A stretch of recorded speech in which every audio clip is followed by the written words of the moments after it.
I've gone on YouTube Live, and this is a test. I'm speaking about the tourism sector in Jamaica and the wedding business, and just how important the wedding business is for tourism. For foreign exchange, and I don't think that a lot of us understand the size of the wedding business. I hear figures all over the place. It's a $300 billion business in the wedding business worldwide. And the destination wedding business right now is between 45 to 50 billion. And by 227, 228, it should be at about 80 billion. It's in the trillions for the income that it brings in, the revenue. The revenue from weddings are in the trillions, and that's worldwide. And that's, photographers, videographers, wedding planners, carpenters. You jump on a bus, you go on a tour with your friends, your family, your bridesmaids, your groomsmen, and that's where the money is made. It's a huge business, and we need to understand the business, and we need to know how do you tap into brides. Where are brides looking? What are brides looking at? And as a wedding planner, I have to know what is a bride looking for. When a bride is looking to have a wedding in their country, it's one thing. But when the bride is trying to have a wedding in another country, that's called a destination wedding. They need to find a hotel or a venue, off-site property. Then they need to look for a planner, and they need to look for somebody who specializes in destination weddings, somebody who has a pretty good site up, know the business, know about the hotels, know how to reach suppliers, know how to juggle the budget, know how packages work, and know how to work not only off-site but on-site on a property. So that's very important as a wedding planner, and very important for a bride. Is a bride looking at magazines? Yes, she might buy a magazine, but most brides are going online now. So it's a digital magazine. It's digital. They're going all digital. They're looking on their phone. That's why a lot of things are in vertical and not horizontal. A lot of people are doing vertical to follow the phone. They go to trade shows. They try and find out what's available in that country.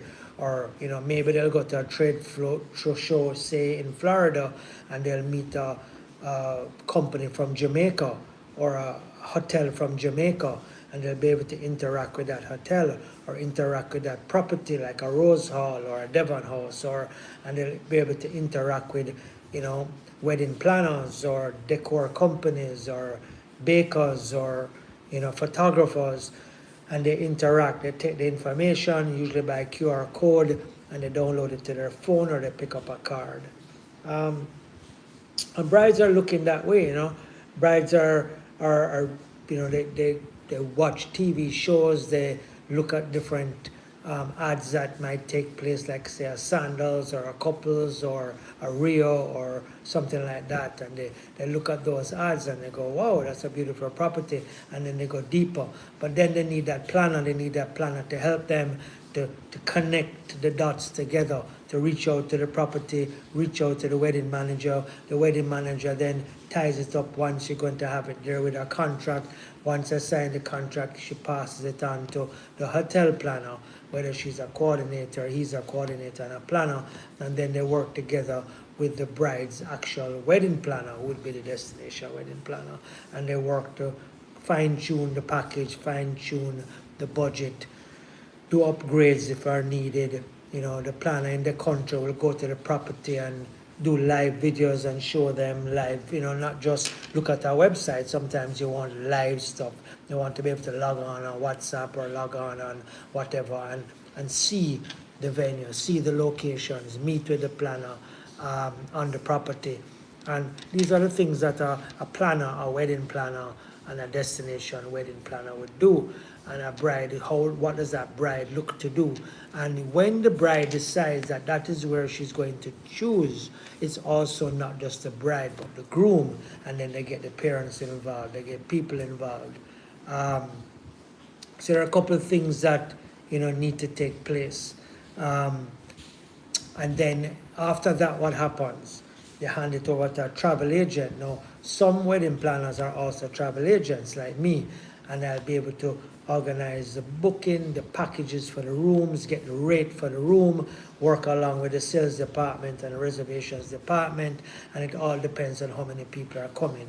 Is it a 30 person, 50 person, 100 people coming, and then look for deals and realize, okay, what are these packages? Do we need more spa treatments, more pictures, more video, more decor, more music, more everything? And then you upgrade, because a package is just a cookie cutter.